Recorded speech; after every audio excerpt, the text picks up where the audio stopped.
Hey, closet busters and bold move makers. It is time once again for Life Uncloseted. So I want you to gather around because it is time once again to kick down those closet doors of your life.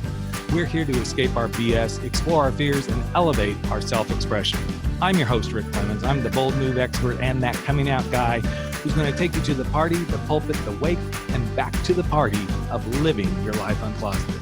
So come on along with me and grab hold of yourself and get ready to step out, step up, and step into facing your fears, making your bold moves, and living life without apologies. Now let's get to the show. Hey there, Life Uncloseted listeners. It's time once again for Life Uncloseted, the podcast where we come to dump our excuses, face our fears, and live our unapologetic lives out of whatever closets that we have in our life that are keeping us from being who we should be. And excited to have you here. I'm your host, Rick Clemens. And before we dive in, just a quick reminder that if you're struggling to live that unapologetic life, hop on over to rickclemens.com or go to lifeuncloseted.com. You'll find an opt-in there where you can get a little bit of a guide for starting to live your life uncloseted. And part of what I have struggled with for many, many, many years, and those of you who know me, who've been on some of our chats that we do on Zoom, or maybe you've seen me speak, or wherever you might have ran into me. No, I don't hide out in the dark closets and bars and stuff like that. But you may have noticed I'm kind of a big guy. And one of the things that I have been blessed and challenged with through my whole entire life is the battle of the bulge. And there have been times where I'm like, this sucks. And then there's times like, just love yourself, buddy. Just love yourself. And I've learned to do both. I've learned to walk through the challenges and I've learned to love myself. In fact, I'm going to just tell you a little secret. As soon as we get done recording this podcast, I think I'm going to go swim some laps or ride my bike or something like that. But part of it is getting you to that place where you don't hate the diet, where you don't hate your body, where you have an awakening and you come out of the closet of being the serial dieter and the serial hater of your own body. And I felt like this would be a really poignant conversation to have because we've all been hanging out this year in COVID, probably eating and drinking more than we need to, being holed up in places in our lives that we don't need to. And I got introduced to today's guest. His name is Tyler. And he got introduced to me by another guest who was on not long ago, Brian Faldudo. And I was so glad that Brian brought Tyler to me because I think what Tyler's doing, and again, his name is Tyler Hall, is really beautiful in helping people step into themselves, their body, and away from this, everything's a diet, and just really learning how to lose weight their way and be content with their own bodies. So I know I gave you a lot of buildup, but I would love to invite Tyler into the studio now to start sharing why he got where he did, what he's doing, and why this has become his lifelong work. So Tyler, welcome to the podcast, buddy. Thank you, Rick. I'm excited to be here. Thanks for having me. Of course.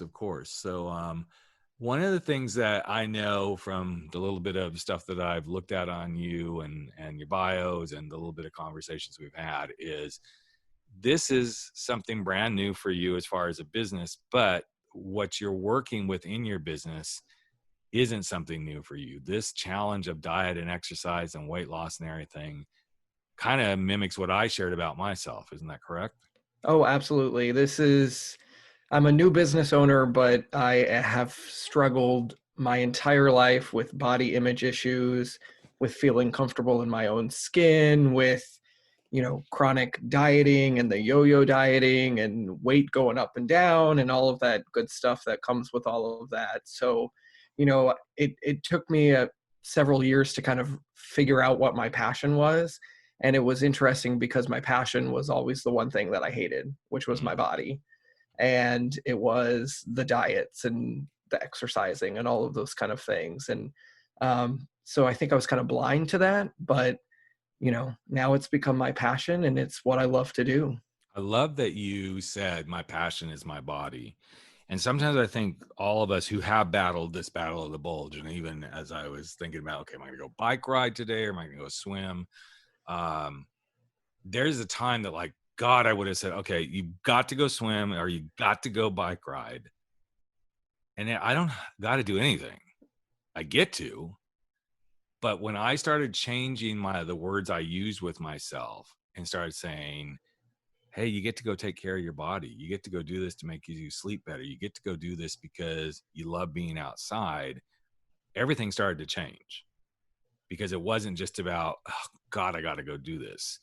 So how did you start to handle, because I'm sure there was something similar, like how did you start to realize this forcing and this, oh my gosh, this is, I have to do this or else? How did you start to navigate that to get to a place where you're more, I'm really passionate about my body now? Yeah, that's a great question. For me, it actually started more with the dieting. Growing up, being the fat kid, Mhm. living in that label, it was always something that, in order for me to let go of that identity of being the fat kid, I thought, oh, I have to diet. I have to, lose the weight. I have to be a size 32 waist or whatever it was that I was trying to go after. And, just about 4 years ago when I was living in Chicago and I was kind of going through the meat of what I call my personal transformation, I woke up one day and I said, you know what? I don't have to diet. I don't have to exercise. I don't have to do these things because society or other people are telling me to do this. I get to do these things because I want to do them. And it was just kind of like this weird kind of aha moment of like, we get to do this for ourselves, not Right. to please other people. And it was that awareness that kind of launched everything. I think that is a huge awareness. And I'm so glad you share that because that was something I already kind of alluded to that, but it was the realization that I get to do this for me. And even ironically, my kids gave me like an Amazon gift card for my birthday this year. And I've really, during COVID, I've really been swimming a whole lot. And so I'm like, okay, I'm going to buy myself a nice new pair of Speedos. And I don't wear like the Speedo brief. I wear like a shortcut thing. And I'm like, yeah, but I caught a glimpse of myself in the mirror in my current one. I'm like, no, maybe you just need some board shorts. I'm like, why? This is what you feel good in. And I know I feel better swimming in like the shortcut Speedo than I do a pair of board shorts. And that was a moment I caught myself saying, you're doing this for you, Rick. You're not doing it for everybody else going to see you get in the pool. And then I'm like, of course, that day when I place the order, I get to the pool and I'm like looking around. I'm like, well, I'm not the only 50-some-year-old guy that's walking around in a Speedo. That probably some people are saying he shouldn't be walking around in that, but I was doing it for me. Yeah. And I think this is the power of the kind of stuff you're talking about, why we should do this. Yeah. There's so much power in that. There's so much personal energy and connection with your body and your being when you like access that inner space, that inner kind of peace with, this is who I am, this is my body, I'm doing this for me and nobody else. Mm-hmm. And it just becomes so much freedom because Yeah. you're no longer trying to please anybody else. You're doing things because you want to do them. Yeah. And it's like selfish, but it's the perfect kind of selfish, because when you're the best version of yourself, you get to then be the best version for everybody around you. I love it's the perfect kind of selfish. That's a great line. Great line. And the thing is it's not really being selfish. It's about being self-loving, about being self-caring. It's about doing this. And because of the society we live in, and we've all heard this. I mean, this isn't anything new that Ty and I are really talking about right now. But I it just seems to perpetuate and perpetuate and perpetuate this like you got to look like this and you got to wear this and you got to da da da da and da da da da. You know, I even caught myself like noticing a friend of mine on Instagram and they posted a photo of themselves in a swimsuit. And immediately I jumped to, in my head, even though I love this person dearly, I'm like, you really shouldn't. And I'm like, stop it. Stop it. Stop it. Stop it. This is bullshit. Somebody probably said that about you and you'd be really pissed off. Right. And I Yeah. think it's so interesting for us to understand we're a part of this perpetual crazy machine as much as anybody else in society until we realize we don't have to be that way. But it starts with ourselves. Yeah, and it's all your example that you just gave is a perfect example because, you know, I even catch myself doing the same thing. I'll make like a quick judgment of like, ooh, maybe she shouldn't be wearing those pants, or Right. maybe that top's not the right top for them, or whatever. And then I have to catch myself and I have to go, no, Tyler, it's their life, it's their body. If they feel comfortable wearing that, praise them for that. And all that is just having the self-awareness. So it's not only practicing self-awareness like with your own body, but it's also practicing self-awareness with others and being aware of like the judgments that you hold towards others. And I found that with those judgments, it's typically mirroring back to judgments that you have on yourself. Mhm. um, Absolutely. and there's this like internal struggle that, you look at somebody and you go, oh, I don't know why they're wearing that shirt or those pants. They look uncomfortable. And I found that it was always because I would have been too uncomfortable to wear those pants or to Hmm. wear that type of Hmm. shirt or something like that. Yep. So it's usually comes right back to you. Right. Yeah, it's interesting. I've had this ongoing like dialogue for probably the last year, um, with my husband around the pursuit of t-shirts, because I have the hardest time finding like casual t-shirts to wear. I don't like them tight, but I don't like them like overly huge and hanging on me. I'm very, very particular. And when I find a t-shirt I really like, then it's like, okay, I got to go buy them up, buy them up, buy them up. Right. And so I have not found any t-shirts in a while. And yet it's so interesting to hear, and he, not that he's judging me, I'm not saying he judges it. He's like, well, that's just the style. I'm like, no, the style is not for it to be so short that my belly's showing underneath, and it's not that my belly sticks out so far that it's like pulling the t-shirt up. It's just I'm a tall guy. I have a long frame, so it is really an interesting space to play in, but it's that self-judgment I keep putting on myself around, well, I don't look good like that. But yet he is right. The style right now is currently t-shirts kind of hit just below the waist. I don't like that. That doesn't work for me. I need a Mhm. little bit of length. And I keep threatening, like, I'm just going to fucking start my own t-shirt company for guys just like me, because there's just a certain way that they fit. But I also know that that stems from something that way back in my past, which is kind of getting way back at this point. In high school, I was made fun of because, oh, look, you can see the fat rolls on under his t-shirt. Mhm. And even in high school, I wasn't like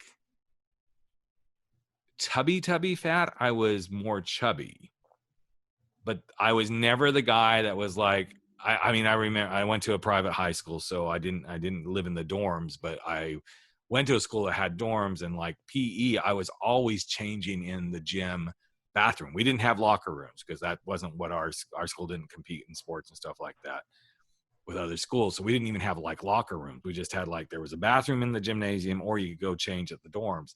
I would never go change in the dorms because I didn't want anybody to see me. And then like, I'd always be freaking out. Like, I'm changing in the bathroom. What if somebody comes in?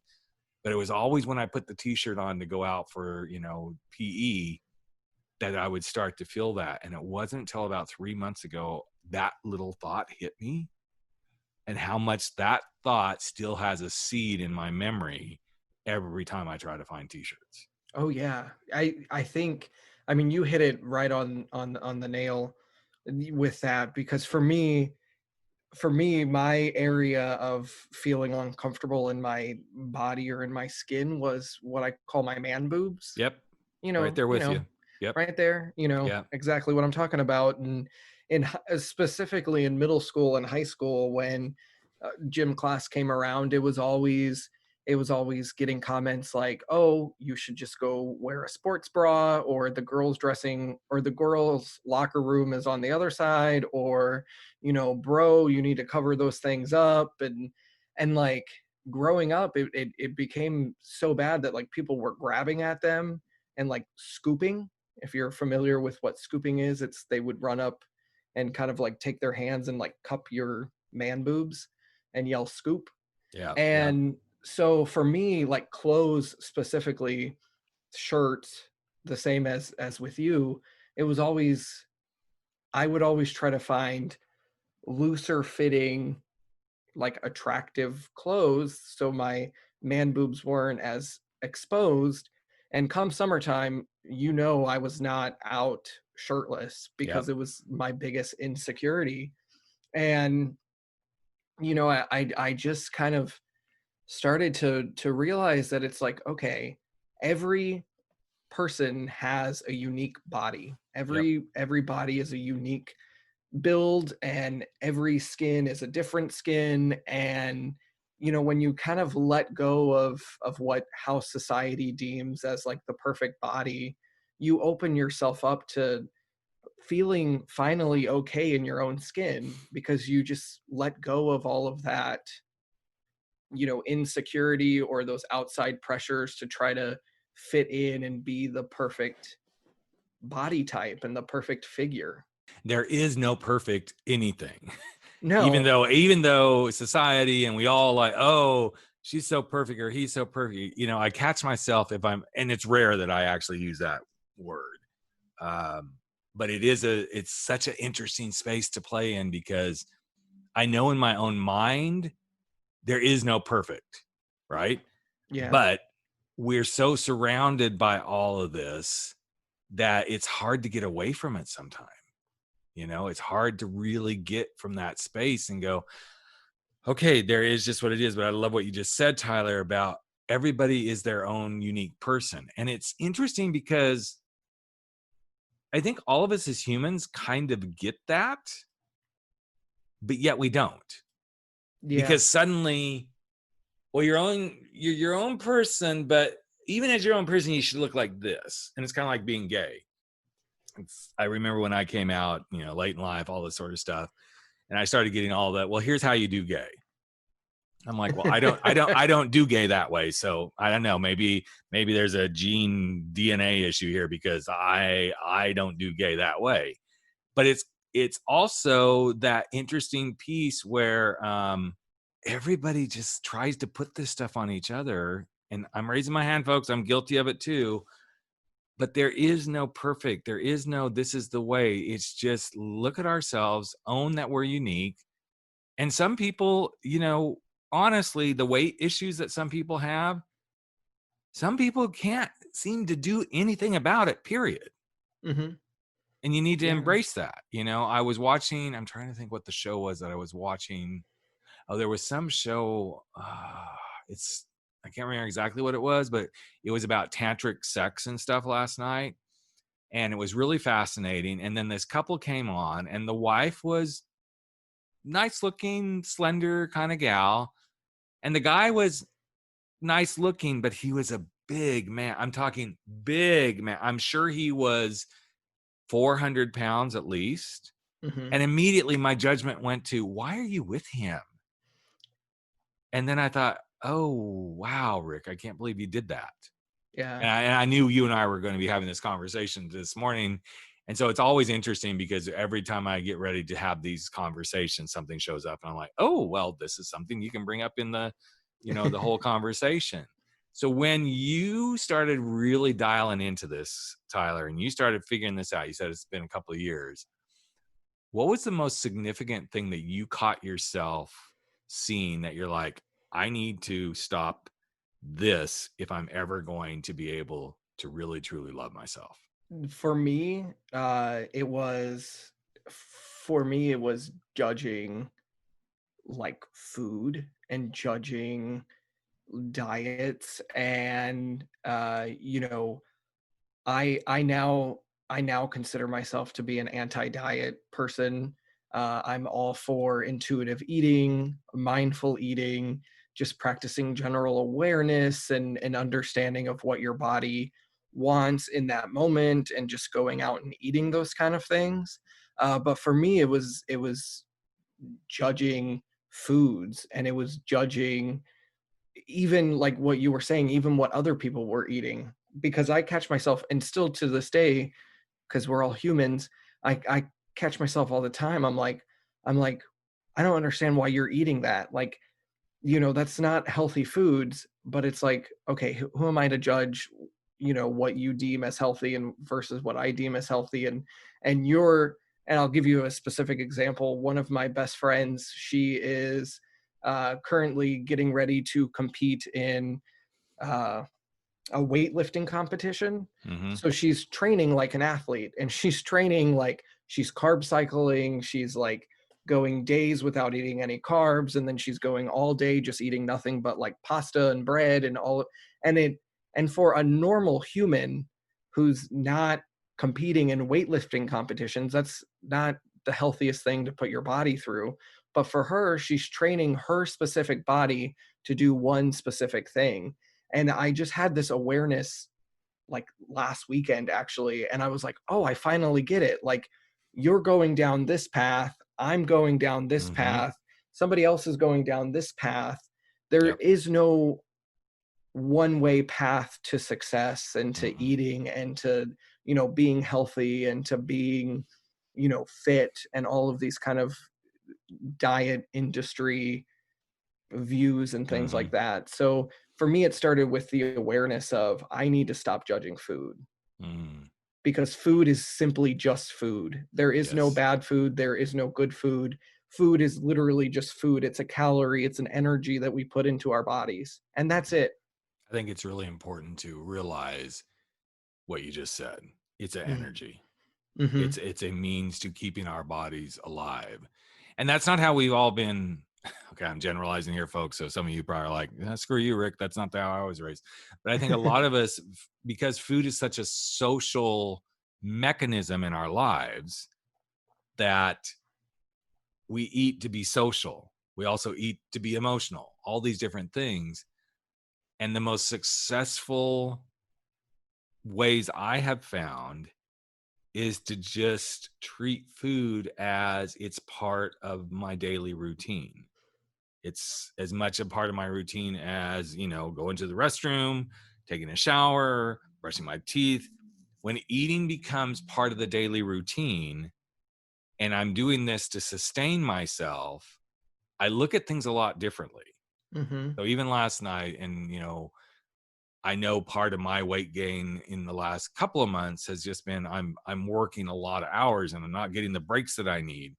And so every once in a while, I'm like, I just want to like just binge on some sweets, right?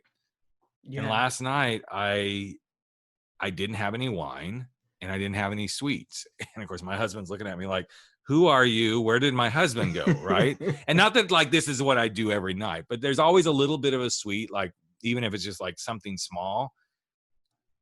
And that we had eaten a really healthy dinner, like just really good, like stir fry with veggies and some meat and all that sort of stuff. And I didn't eat all day yesterday, which was part of the problem. That I know is something, a habit I have to break, is I can get going. Like even now as we're recording this, I haven't had anything but coffee so far. And then I'm like, well, then I'm going to go swim. And then, okay, well, then by the time I do all that, it's going to be 1 o'clock in the afternoon here in California. I still won't have eaten. But when I realize I need to look at, or not need to, I can look at food as it's just part of fueling the tank. Mm-hmm. Now, that doesn't mean I can't go enjoy what I'm fueling the tank with, but sometimes we get so like, boom, boom, boom, let's get going. We fuel. In fact, I'm sitting here staring at a nice, healthy protein bar on my desk going, okay, I should have eaten that about an hour ago at this point. But we get in this place where food becomes all these other things. And then we wonder why we battle the bulge. It's so interesting. I want to take a step back and point out what you said of, you know, viewing food as just part of your routine and it's energy that fuels the tank. I've always said, and once I became more of a mindful, intuitive eater, for me, I just see food as being fuel. Mm-hmm. And for me, sometimes fuel is healthy stir fry with lots of veggies, or sometimes fuel is a nice piece of chocolate cake and some Right. ice cream, Right. and when you naturally just let your body decide, one, when it's hungry, then two, what it's hungry for, and going out and fulfilling, the when and the what, it it becomes so simple to eat. Mm-hmm. I think we as a society, we overcomplicate dieting, and we Mm-hmm. overcomplicate food and nutrition and all of these kind of things. And, most of us are not trying to be power lifters like my friend Right. is. Right. Most of us were just getting up, we're living our normal lives. Where some of us are exercising, some of us are not. That's okay. It's your life, and however you want to live it, live it. But, food does not have to be this complex, chemical equation of, all of these kind of things. It's just literally what we get to enjoy on a daily basis that becomes part of our life, and all of that fun stuff. So Right. So what have you seen be different for you now? my energy is different now. My satisfaction with myself and my body, and the okayness that I feel, um, waking up every day going, okay, I'm just going to listen to my body and eat what I want to eat and move how I want to move today. And, it's like there's a freedom that comes with mindful and intuitive eating. And that is what, one of my clients, she just recently told me this. She's 62 and she just completed my 90-day program, and we're wrapping up, and she goes, for the first time in my life, I'm able to actually look at myself and say I love you to myself in the mirror. And then I also no longer fear food. And I just thought it was, for a half a second, I took a step back and I said, how ridiculous is it that people literally fear food? That it's Mm-hmm. something that people are afraid to indulge in. Mm-hmm. And so for me, it's all come down to like just having freedom and having just this like bliss and energy to kind of just be me and be unapologetically me. Ties right into Uncloseted and my brand and everything, just because it is about, but what you just brought up too is that giving yourself permission. Now, I'm not advocating, okay, give yourself permission to eat cake and ice cream every day, okay? Yeah. That's probably not the best way to go at this, but also giving yourself permission to indulge. Yeah. A friend of ours is opening a bakery, and so he's been bringing us lots of stuff.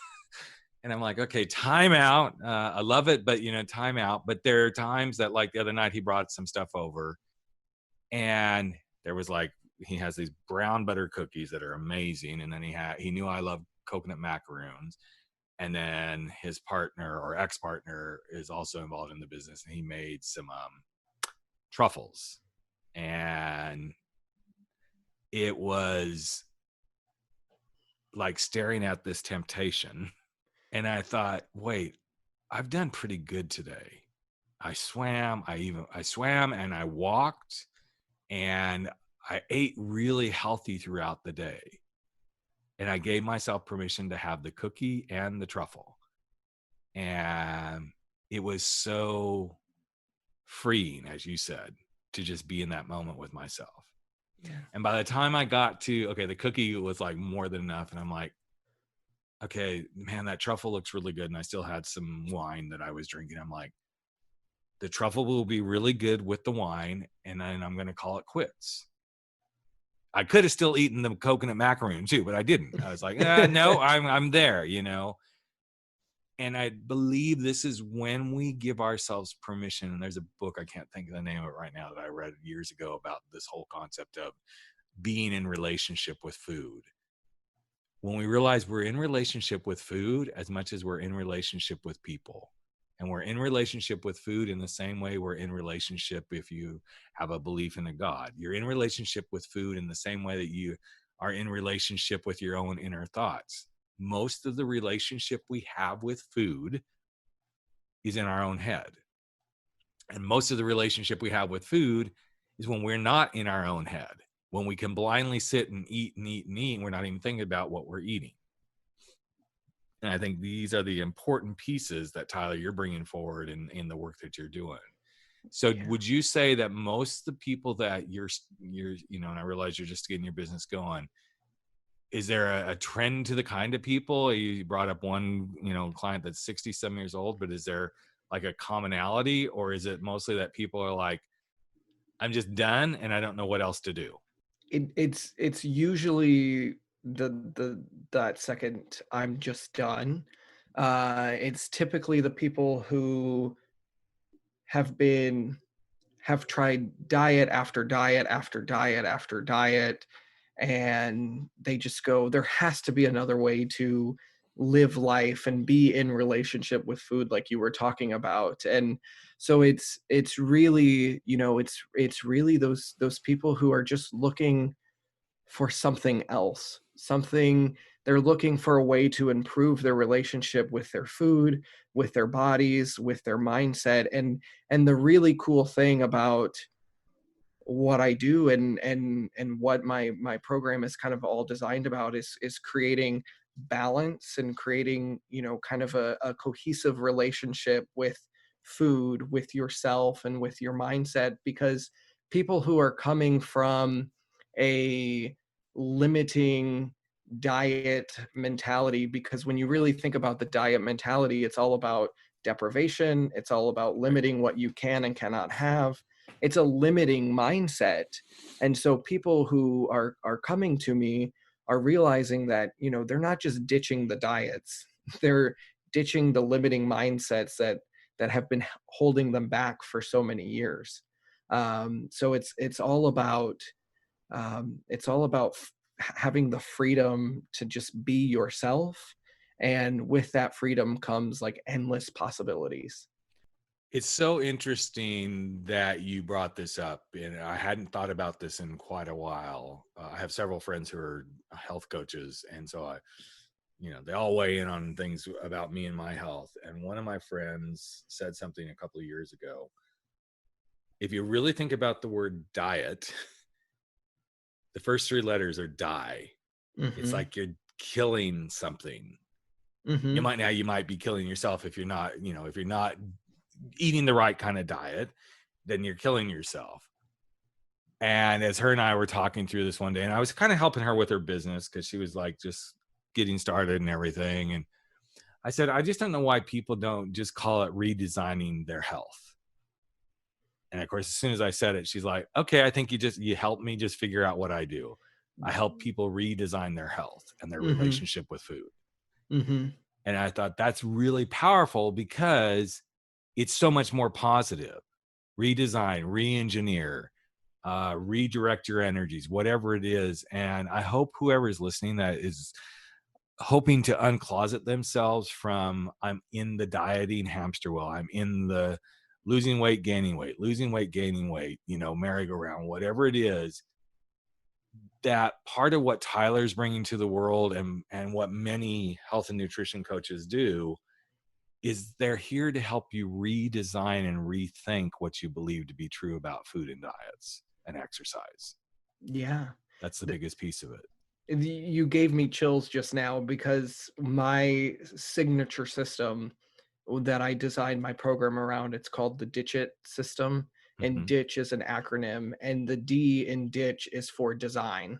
Mm-hmm. So it literally is designing, what a happy, healthy life looks for you and what that means to you. And, with that own kind of personal design, we then implement that into your life. And, I teach and I practice mindful eating, and I teach that with my clients. And, that comes freedom and all of those good things. And so, the first step of my program is to design. And it was amazing that you said that. So why don't you kind of walk us real quick through the rest of it real quick, because I think it'd help people understand how Yeah. you go through it. So what's the rest of the acronym stand for? Yeah, so D is for design, I is for implement. So that's implementing kind of the practice of mindful eating, intuitive eating, kind of letting go of like the diet mentality, all of those kind of things. T is for tweak. So as we work through the program, we're going to try new things on. We're going to work with different things like meal timing, what you eat, things like that. We're going to listen to our bodies, and then we'll adjust and tweak. Cure is kind of the transformational part of the program. So I am a certified transformational coach. Mm-hmm. So I work with transforming beliefs and identities. So we go through a deep dive of, transformational work, and that's like the C, the cure. And then honing, or H, is all about just sharpening the new you and just kind of bringing out who this new you is and how you want to move forward after the program ends. And if somebody wanted to learn more about you and the work you're doing, where could they find you, man? They can find me online at radicallytransformedcoaching.com. And then on Instagram, I'm at Tyler Transformed. Cool. What's the thing that if you could just encourage someone right now in this moment to like do for themselves, what's one last bit of wisdom you would encourage them to do around diet and exercise? I would just encourage them to not fear food and really just learn how to appreciate food for what it is and for how simple food can be. It's powerful. Actually reminds me of the show. I was watching this show with Zac Efron. I can't remember the name of it, but he's like traveling around the world and going to all these different, countries and stuff where he just discovers these beautiful people and ways of being in life. And he was in either Brazil or Peru recently. And this chef was just making these amazing foods from lots of different unusual things. And a friend of mine, we were talking about that show, and he's like, yeah, but when they got to that restaurant, I mean, can you imagine that you're only eating those things from like the jungle? It's like, some of those plates were like, I'd walk out of there still hungry. And I thought, yes, because there wasn't an appreciation for what food really is. Yeah. I think too often we rush through our meals. And again, folks, I'm raising my hand here, so I know that for myself.